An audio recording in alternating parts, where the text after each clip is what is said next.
welcome back to another episode of the Beyond Barriers series with me, Ella B.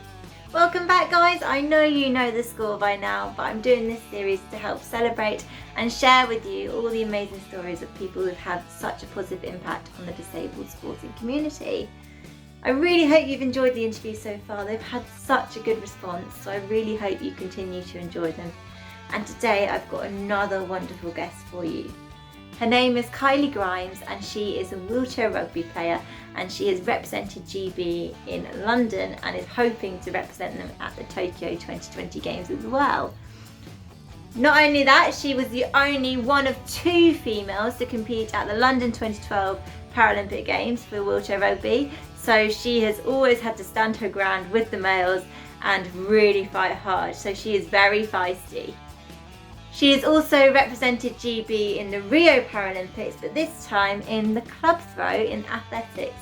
So she is multi-talented and is such a lovely girl as well.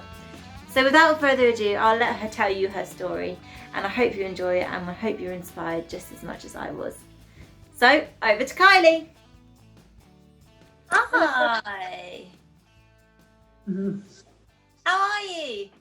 I'm all right, thank you. Not too bad. Good. Thank you so much for joining me today. It's all right. It's all good. Are you busy? Are you No, hectic? no, not massively. We're going back to camp on Friday, so Oh, that's exciting. yeah, it's finally, but it's quite a long process, and obviously we're doing individual training. We're not doing like team training. And it's only for one night. It's just to like start the process off, basically. So do you have to go in bubbles, or how's it working? No, not really for this one. I think they are going to do bubbles on the like ones where we are 2-3 nights up there. Okay. But because this is only one night and it's just a trial, basically. We're all in individual rooms and we're all doing like a classroom room, Okay. a classroom like session, but we're all in our rooms on Zoom, so it's kind of similar to at home, really. So, and then when we're in the training, when we're in the hall, there's only groups of 4 maximum, but they've split the hall into 3 or 4. Okay. So you've got to stay in your little designated area on your own. It's like being put in like a pen for animals or something. It's crazy. I was like, oh, really? But they've got to do that for this one, and then we've got one in 2 weeks' time on the weekend. They've got to do them through September, and then in October, hopefully we're doing 2 or 3 nights. And then when we do those, we'll do more group work, so we'll stick to our 3-4 group and stay like that. It's still going to be nice to see them all. I haven't seen all of them. You know, Chris and Johnny and I, because we live around London, we started training together 2 weeks ago in our little bubble, like doing fitness stuff. Technically we were meant to be outside, but the weather permitting, Chris is now like rented It's hit and miss. It's hit and miss at the moment, the weather. It's been great all summer. We have been so lucky down in the south. We've been able to train outside the whole time, but it's now got to the stage where it's nearly autumn and it's you know, it's going to be hit and miss with the weather. So we have got an indoor hall that we can go to, but I'm not sure the protocols on it yet and what's got to happen, because obviously GB are meant to be assessing everywhere and making sure it's and all that sort of stuff. So we're just waiting for all of that to come through, the rules, what we've got to do. I think it's just going to be like this for the near future, isn't it? Everyone keeping their distance, everyone being safe. Such a strange world. I know, it is really And how weird. has lockdown treated you? Have you been alright? Have you managed to survive? No, I've been fine, to be honest. The first month was hard for me, maybe 6 weeks, just because I am very social. I like to be training with the boys. Even when I was on the athletics team, I did train at Lee Valley with groups. So I don't actually like training on my own. That was quite a shock. I was a bit like, oh God, really? Have I got to do this? It's finding the motivation as well, isn't it? Like, I'm quite good, because like every time I do fitness or a handbike session or gym session, I'm lucky I've got a gym at home. So, you know, to do all of that, I'm quite good. I'm like, get up, eat my breakfast, go straight away. I like to get it done.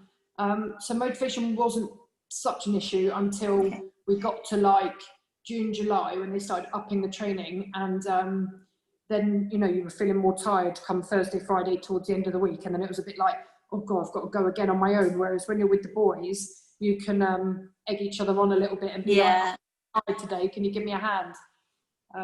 So that's the bit I missed. But to be honest, I've been really busy this year, setting up my website, getting some speeches written, because I'm going to be doing like a lot more talks and stuff when I'm allowed to get out here. You know, go back to schools. I'm part of the Harlequins Foundation now as an ambassador. So I'm going to be doing some school community work with them, helping with their wheelchair rugby team, the jesters, you know, loads of things like that. So That's really exciting. Yeah. Also, yeah, nice to have a focus as well and have something to do and focus on when you haven't got much in the other scheme of things. So yeah, exactly. Gave me something, like when it all happened, I was like, oh gosh, what am I going to do? So I thought about it, and I was like, right, I can do some courses, I can do some other stuff as well as training. And then I was like, right, I'll focus on the training. I'll make sure I do that, because Tokyo is another year away now, but it's not far. We've still got to focus on that. And then I was like, what else do I want to do, and what do I want to focus on? And then obviously I thought about it this year, because after Tokyo, you know, I would like to say that I stay in the team, but I am 33 this year. How much longer I want to go for? I'd love to go to Paris, but how much longer my body can take or whatever, I don't know. Yeah. So I've been spending, you know, like when I was with the athletics team, I spent a little while doing some courses. I did some coaching courses, started some sort of light PT courses, nutritional courses, things like that. And then also I thought about it this year, and I was like, I'd just really like to do community work, speaking engagements, things like that really. So that's why I was like, right, write down like a list of everything you want to get out of this year. And so far, I've been doing quite a lot of it with my website, speaking to a book editor, trying to maybe write a book. That's exciting. That's really exciting. Yeah, there's loads going on. I have actually set up this thing with two girls from Canada and USA, Liz and Mel, who are also rugby players. They play for, you know, Mel's in the development squad, the long squad in Canada, and Liz is just made the top 16 in USA, ready for Tokyo. So I've been chatting to those two, and we've been doing a little bit of online talks and talking to each other and setting up stuff to try and get more female wheelchair rugby players. That'd be great. So we're doing that as well, you know, and hopefully once tournaments get up and running again, maybe next year, we will try and do some speeches and get more females and do more tournaments, because there is a big one in US and there's a big one in Paris, and obviously there's a lot of German females, but yeah, we're trying to get a bit more. So I've been doing a lot of talks. Is there slowly becoming more females taking part? Oh, massively. Yeah. 10 years ago, you know, when I started, there was only Natalie and Josie from GB, the Irish girls, and then 2 in Canada that I knew of. That was it. There was obviously a lot in Europe. I think Europe's probably got the most females, I'd say, in regards to, like, you know, Germany, France, there's loads. When you have the Paris tournament, I've never actually been able to go, because normally it sits on my birthday around the 7th of December. So I've never actually got out there. But I get invited all the time, and I would like to try and go as soon as it's set up again. But yeah, as far as I'm aware, there are loads of females, you know, in club level, you know, GB, we've now got, we've got enough youth females to play two sides, a game against each other. And for club level, I believe there's loads now. So it's only going to grow from now onwards, hopefully. Yeah.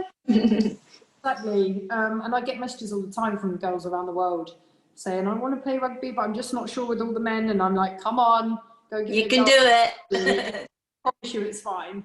And the guys are fine. Like, once you get to know them all, you know, they're not going to bite. They're all lovely. So, yeah, there's a lot of girls that are a bit nervous to begin with, but then give it a go and love it. So, yeah, hopefully there'll be more and more. But yeah, we've been doing that. Me and the two girls, and we did I think I'm going to put on my YouTube channel soon, just to help people. And we actually spoke about being quad females, just in general life, you know, and like shopping and accessibility, and what it's like traveling, what the places we've been, because I've been quite away.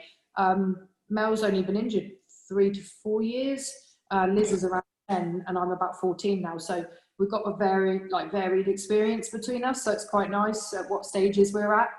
Yeah. But also, if there was anyone newly injured, that would be really amazing for them to watch and be like, right, okay, there is hope, and this is what I might be able to do in the future. So that's good. Exactly that. So yeah, I'm going to edit that next week and get those up and do a few more things like that really coming up, and we'll see what happens. But wow, sounds like you're so busy, so that's very good. The best place to be. Definitely, you know, I love it. I've been doing few interviews again, starting up. People are really interested to see what we've been up to this year with the strange year that we're having.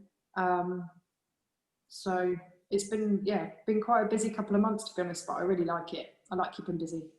Good. Yeah, mate, I'm the same. I couldn't just sit still and do nothing, so I know how you feel. So I was gonna just basically talk to you about your whole journey and start from the very beginning and find out basically what you were like as a child. Were you sporty, and did you grow up in a sporty family? Is that how you found your sporting path? Or I'll let you take it away. Oh wow, it's a long way back, isn't it? So I'm 33 now. Obviously, I didn't know you before injury, so I'm going to learn a lot here. Yeah, you are. And do you know, actually, it's one thing, like, I get interviewed a lot, I get asked a lot of questions, but not many people talk about childhood and what you've done before, and not that many people know, so it is quite nice to talk about it. So basically, during school, starting from very first, you know, like primary school, I was into PE, like all the sports into PE. I used to win all of my sports day races. I used to love it. Every sport I could do, I did. I was part of ballet clubs and dance clubs and swimming clubs. Everything that my mum could afford for me to do, I did, basically. And then I would say around sort of just heading into secondary school, year 7, I started focusing more on a few sports rather than trying everything. And I became really competitive at netball and athletics mostly. And then obviously show jumping, because I've ridden horses as well since I was about 4 years old. 4 years old, my mum got a pony for us. While I was in secondary school, I competitively played girls football, girls rugby, netball and athletics. I would say they're the 4 I'm mostly stuck at. So was it mainly team sports as well? Were you quite a team sports girl? Yeah, I did athletics during just school. Like, you know, sometimes I'd represent Farnham Heath Ending competitions or whatever. My secondary school, they'd pick me. But yeah, mostly team sports. I was the captain and centre in netball the whole way through. And I actually represented Surrey. I did Surrey Youth Games a few times. We won gold twice. So yeah, I used to do that quite a lot. And then I started playing for Surrey Storm, which was a netball team. I played for them for a few years until then show jumping obviously took over. I look back on that now and I wish I'd played netball more competitively, because I truly believe I could have, you know, gone on to possibly play for England or do whatever. But I didn't. I left that and went show jumping instead, which I don't regret because I do love. And then, I played for Farnham Town girls football team up until I was about 15 as well, and Farnham Rugby Club a little bit, mostly because my uncles were both rugby players, so they played for Farnham Rugby Club. And then obviously later in life, my stepdad used to play for Harlequins in the 80s and 90s. So a lot now of my family were sporty and into sports, mostly rugby. But yeah, my mum had horses, so that's how I got into the horses. And then, so yeah, when I was about 15, 16, I started show jumping quite competitively. You know, I'd be travelling with my instructor, Carl. We used to go in lorries and go and stay for 5 nights in sort of Wales and West and up north, and sometimes take some horses to Spain. That's so cool. Do that, travel with them. And I think if I hadn't have had my accident, that would be my full-time job. So yeah, I was always busy. I was always a busy person, always up early. And yeah, always knew that I wanted sports in my life from a very, very young age. So then, moving on, if you don't mind, how did you then have your accident? Yeah, so, well, I was horse riding at 18, I was at competition and stuff, but actually I had the accident diving in a swimming pool, not off a horse, which most people thought. Yeah. The following week, you know, I was in the hospital and everyone was like, did you come off one of the horses at the weekend? I was like, no.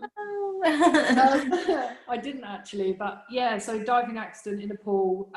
It was a bit of a freak accident, to be honest. They don't, really know, because it wasn't a shallow end. I didn't hit the bottom of the pool. It wasn't anything like that. It was just a freak accident. You didn't hit the bottom of the pool. Oh, interesting. Oh my gosh. Exactly. Not like some people think. So it was a bit of a freak accident. I had a dislocation in my neck. Got to hospital and stuff, and you had quite a tricky time in hospital, didn't you, at first? I did. So the hospital I was in originally, it was very complicated. It's all been online and documented. I had a big court case, but sadly, I wasn't treated how you should be when you've got a suspected spinal injury. And so, yeah, unfortunately, my injury has been probably worse than what it would be. But and is that frustrating, knowing that you knew that you shouldn't have been moved and shouldn't be moving up and about, but you couldn't do anything about it? That must have been so frustrating. It was really difficult. That night was probably the worst night ever. That took me, I had counselling after. It took me a long time to get over, and I don't know if I'm admitting that now, because it was hard. It was very hard. Nurses and doctors are people you're meant to trust, and they were telling me one thing and I was saying, no, I didn't do that. I heard my neck dislocate. I heard the noises. I knew something had happened straight away. Yeah. I don't know if the A&E was just extremely busy that night. I'm not really sure, but it wasn't good. And, I mobilised, and then unfortunately my injury got made worse, and it's something I have to live with now, because, the initial injury itself, yes, I did. I dived into a pool. I don't really know exactly what happened. It's really hard to pinpoint it, nor do the specialists, to be honest. But I went to hospital hoping, to be sorted. Yeah. And it never really happened. So, it was hard to deal with. It took me a little while. While I was in rehabilitation, I had counselling, and I spoke to people about it, because, I needed to, and I needed to put it to bed, which I've done.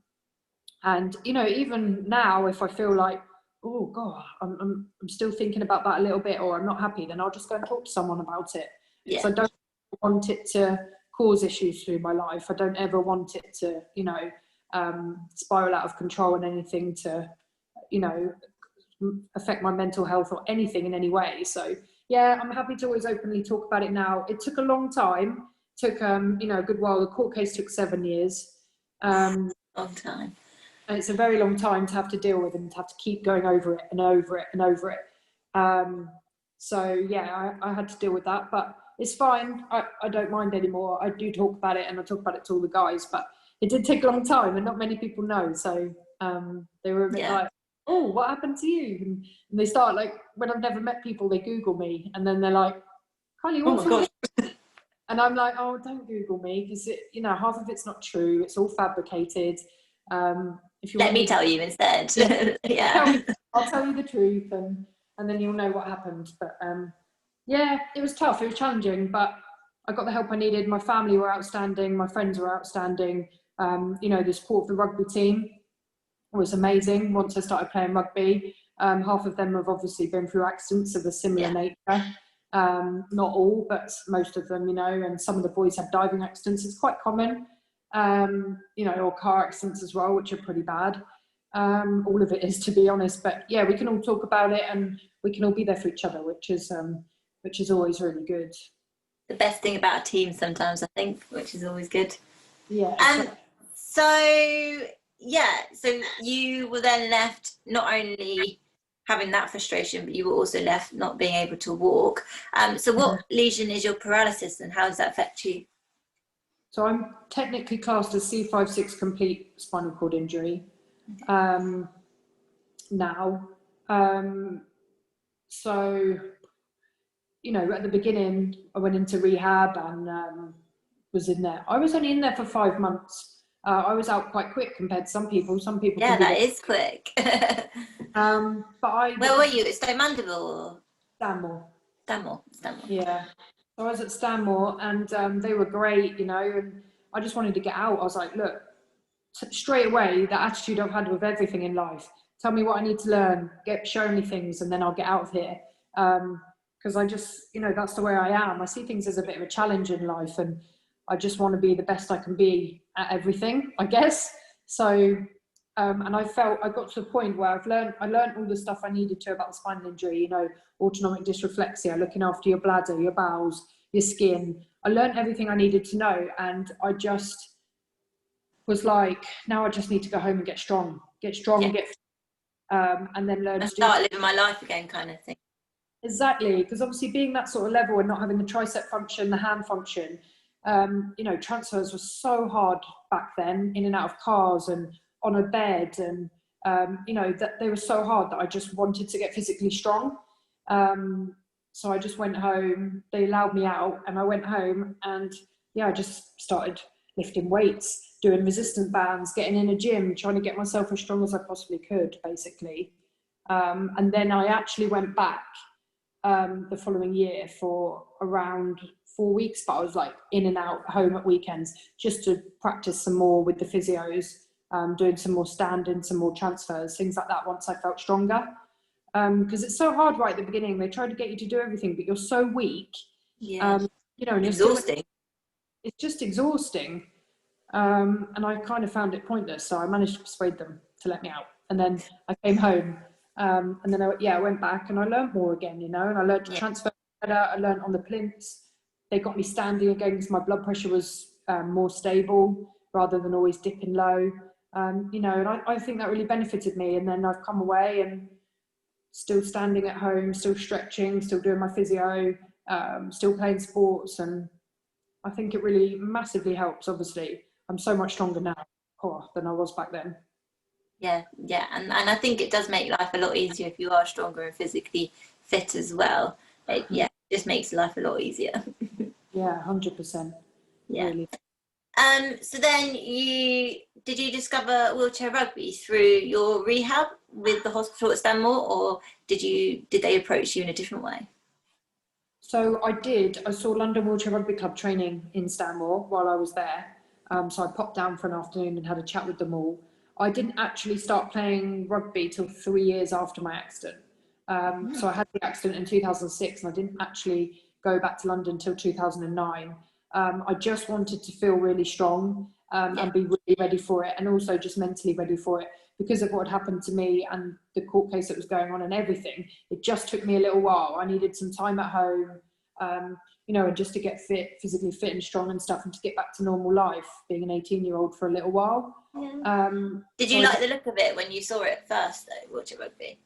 Yeah, 100%. I was like, oh, I'm definitely going to play this. As soon as I saw it, I was like, I'm going to play this. And, you know, the guys were they were halfway through the cycle ready for Beijing.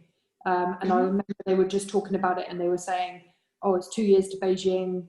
We're training really hard. And, you know, we finished 4th in Athens, and they were all talking about it. And just by them talking about it, I was like, oh man. Oh, this is exciting. Do this. So I knew that, you know, obviously Beijing was out of the question. So I was like, I'm going to go away, going to get myself fit, and then I'm going to come back. So that's exactly what I did. And I've been properly playing full time since 2010, but I was around the team from the end of 2009. Nice. So a long time, 10 years. Yeah. A long time. And you must get asked all the time, but were you drawn to the violence of the sport? Is that what you wanted? The thing with me is I always loved girl sports. I loved playing in the team, but I always preferred playing with the boys, always. I preferred playing rugby and just being allowed to tackle the guys, like the teenage boys, you know. They used to let us do it sometimes when I was training, and I used to love playing rounders with the guys, and I used to really enjoy that because I was a tough female. I wasn't, you know, I wasn't wimpy in any way whatsoever, and I just liked getting in there. I liked getting involved with it all. So when they said wheelchair rugby was female and male together, I was like, even better. Like, I was so excited when I heard that. Yeah, for me it was perfect, because I love it. I love everything about it, the strength, the physicality, the speed, the aggression, you know, playing with guys who've got all that testosterone flying around, and it's a different kind of competitiveness. Women are, don't get me wrong, very competitive in female sports, of course they are, you know, and the top end of the sports, playing for your country, is tough. It's not easy at all. Don't ever, you know, think it's not. Watching the girls play rugby and basketball and wheelchair basketball, those females are phenomenal. Don't get me wrong, I love it. But there is just something amazing about being able to play with men. It really is good.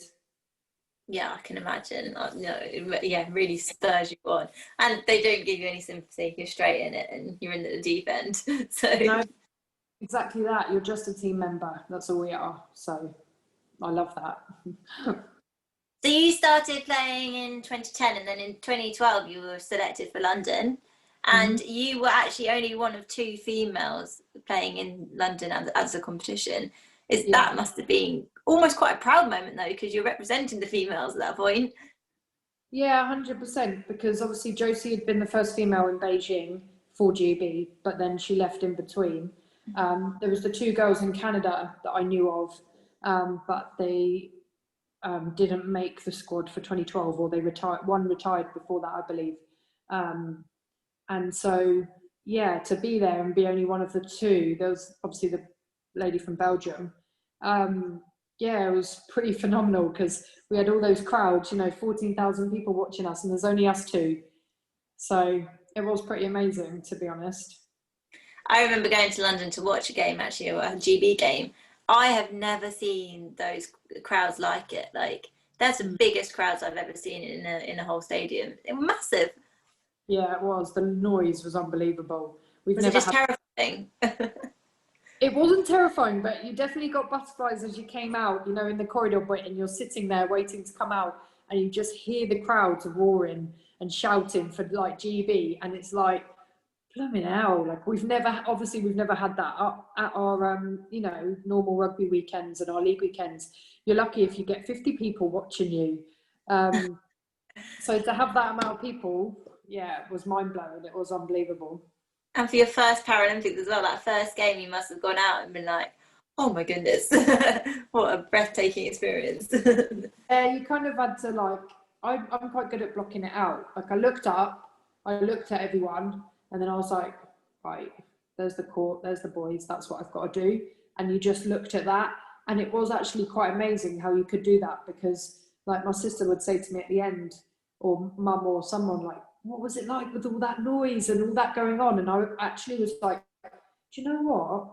I could block it out, and all I could really hear, I was like, I can't remember, but all I could hear was the coach's voice and like some of the team. Like, I could just pinpoint that, because that's what I was focused on. So yeah, it was amazing, but at the same time, it was quite good that you could just switch off from it, to be honest. Yeah. True athlete though, in the zone. I like that. Well done. Yeah. So then after London, you had a big change of path, really. You decided to leave Wheelchair Rugby. And what was the decision for that, and where did you go after that? There was a couple of decisions, really. The team had changed quite a bit. There wasn't actually that many high pointers for me to create lines, being a 0.5 female, plays as a 0 on court, you know, or I play, well, I don't actually, I play and we play as 8.5 when I'm on, technically. But yeah, we lost a few high pointers. The chain, you know, some of the guys retired after London. So the lines weren't always there for me. So in a way, I could train and see what happened. But it was, at the same time, I was thinking, do you know what? I've always loved athletics as well when I was at school. Why don't I just go and try an individual sport and just see how I get on, basically?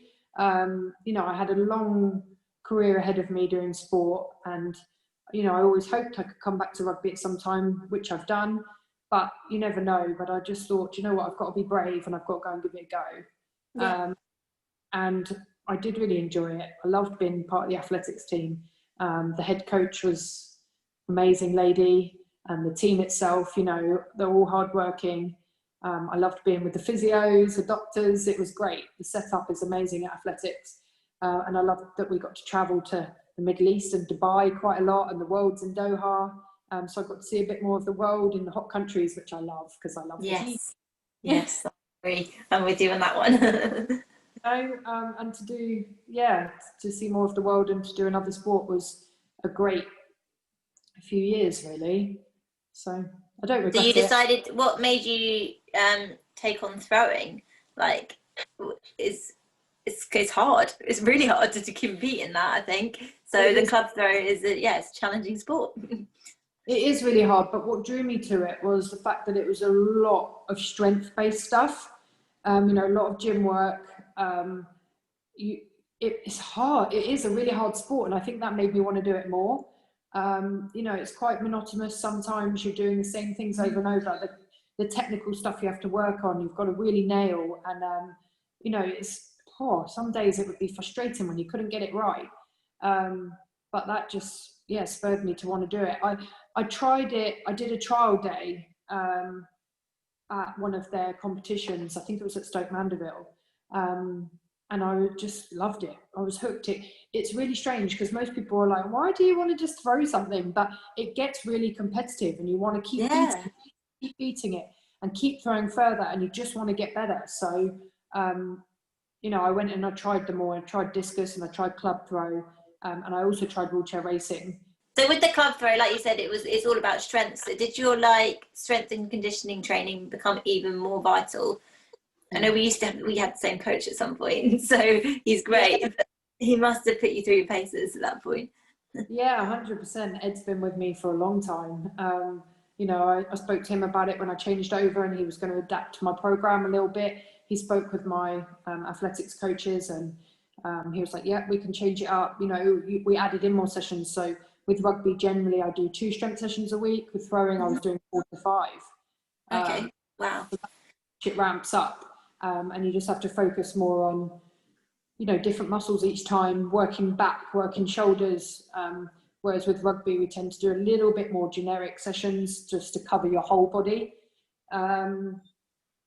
But yeah, Ed changed things for me, and he was there through the whole transition period for me changing sports. So it was really good, really good. It was good.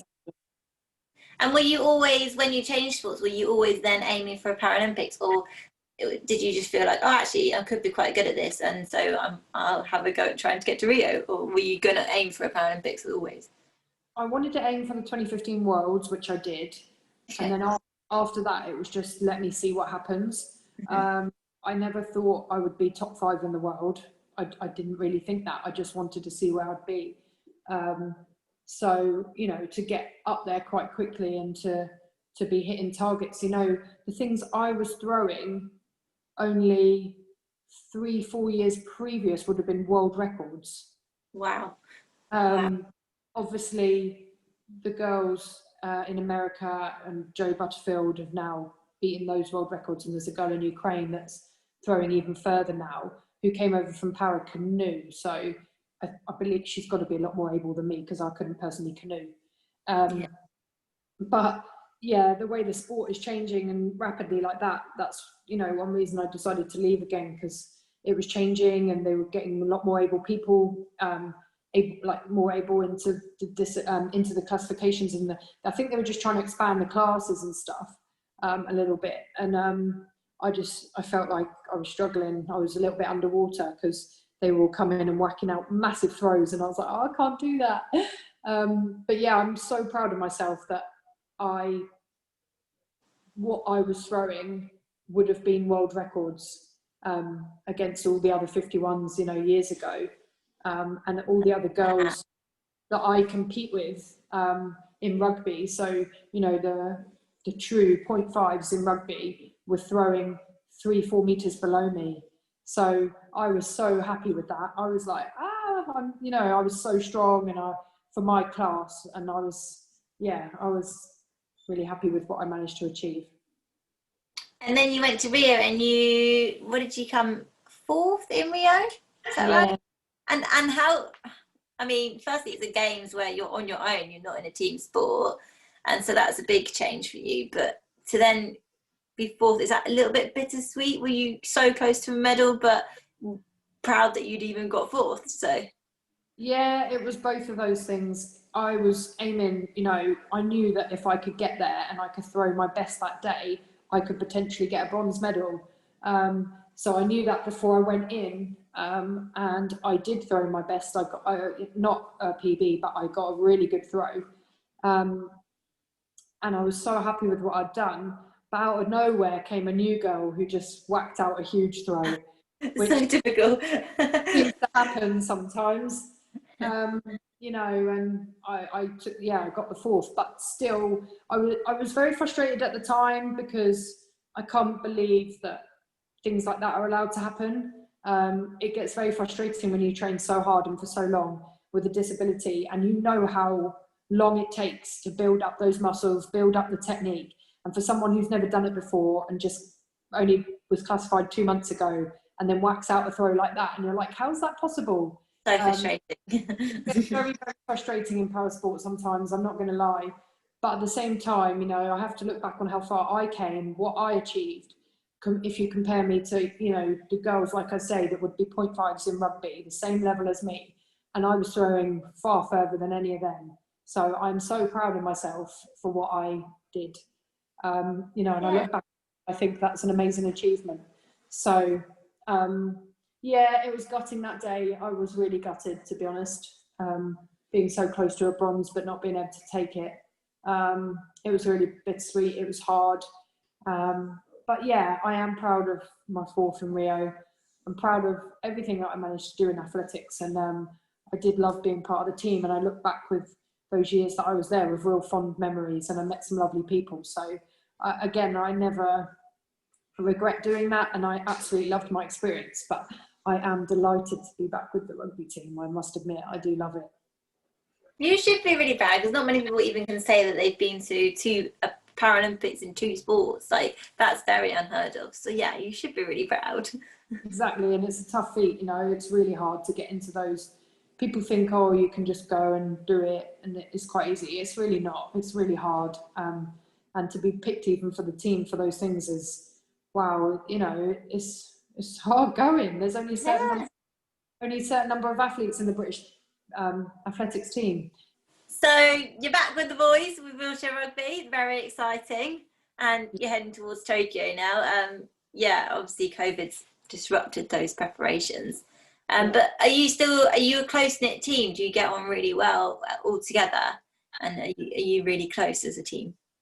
Yeah, 100%. I look at all the boys as really good friends. You know, good friends, good teammates. A lot of us, the guys that sort of live closer, you know, Johnny, Chris, I, Jim, we see each other a bit more. Obviously, we live close together. We train together when we're at London Wheelchair Rugby Club. We do more together. We see each other socially a little bit more too, I guess. You know, things like that. But I get on with all the team. There's none of them that I don't, you know, not like. And there's different characters within the team, which is great fun. You know, it just must be the right laugh going away on camp with them, and I can just imagine it. It is. It's good fun. It's good fun. I'm one of the older ones now. I'm not the oldest, but I am one of the older ones. So I do sometimes feel a little bit like mum, but I try not to play that role, because that's not what I'm there for. And you know, it's up to them to look after themselves. But it's really good fun. It's good fun. You got the ones that like to joke about and do silly things, and then I've got Ryan, my little tea buddy, Stu Ryan. Stu Ryan and I do tea club. Oh, cute. We're the older ones of the teams that like a cup of tea and a biscuit. So yeah, we'll sit and talk about the world and stuff while the youngsters watch films or do whatever they want to do. So yeah, there's some good dynamics in the team, and it's really good fun. I do enjoy going away. Yeah, I bet. So what are the aims for Tokyo for the squad? I mean, obviously I'm hoping a medal, but is that the ultimate aim? Yeah, 100%. You know, we're fourth in the world on the world rankings right now, but that doesn't mean anything really. That changes constantly for Wheelchair Rugby all the time. Yeah. And also it's like a point system now, so we have to, each tournament we win, or each tournament, you know, you get points. So even if you win 3 tournaments, doesn't mean you'll be number 1 in the world. You have to work your way up there. So yeah, we're ready for it. We're really ready for it. You know, we're all aiming to make that final. We're all aiming for a gold medal. We've got to dig really, really deep now and train really hard for it.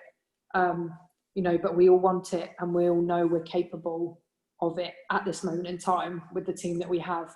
So yeah, we've got a lot more work to do in the next year, but we're all ready for it, which is really good. So my final question, I know you've probably had way too much downtime and you probably don't want any more, but I know as an athlete it's always important to have that downtime and switch off. So my final question I'm asking everyone is, what is your guilty pleasure? Now, it can be food, it can be like a movie, it can be a Netflix series, it can be anything. What do you use to help switch off? If I'm in downtime, like you say, I've done it loads this year, but mine is a naughty treat, mostly chocolate related, and then yeah, binge watching something. I've also seen on your Instagram, I think, a few great pick and mix bags. Yeah. Oh God. They look great. So I've got a bit naughty, but do you know what? I've learned over the years, if your nutrition, you know, if you're like 80%, 85% on point all the time, eating all the things your body needs, then, you know, the amount we're training, it doesn't do you any harm to have the treats. So during this lockdown period, yeah, I signed up to get a subscription box every month of sweets, and it's the best decision I ever made. I love it. I'm so jealous. I might have to do that. Trouble is, I'm not doing all the nutrition stuff as well, so maybe I should do that first. Yeah, but no, I eat great. I eat well. I do everything. I'm one of the members of the team. You know, I really advocate that. It's a lifestyle. It's a lifestyle choice when you're an athlete.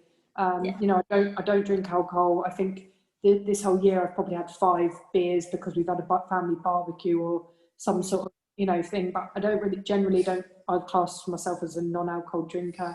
You know, I don't really eat excessive amounts. I eat really well, a lot of fish, a lot of meat, a lot of veggies, bit of rice, bit of carbs, you know, all the general stuff we need, get a good amount of food in. And then, yeah, I do allow myself treats. I love chocolate, couldn't live without it. And I'm open and I'm honest to admit that. And yeah, I do like my little sweets every now and then. You're only humans, that's great. I don't blame you. Then while binge watching like Gangs of London, or I've loved that, and I've loved The Fall. I'm watching that at the moment. Oh my God, it's terrifying. Creepy, isn't it? It's so creepy. Yeah, but I'm loving it. You know, things like that. Yeah, on a Sunday, I'll love it. I'll get on the sofa, get my sweets, get treats, and I'll just binge watch about 6 or 7 episodes. I love it. Sounds like the perfect switch off, absolutely. Yeah. Well, thank you so much for joining me, and thank you so much for giving me quite a lot of your time. I'm really sorry for taking up loads of your time, but thank you so much. I really appreciate it. Thank you for talking to me. Thank you so much. Thank you so much. Lovely to see you.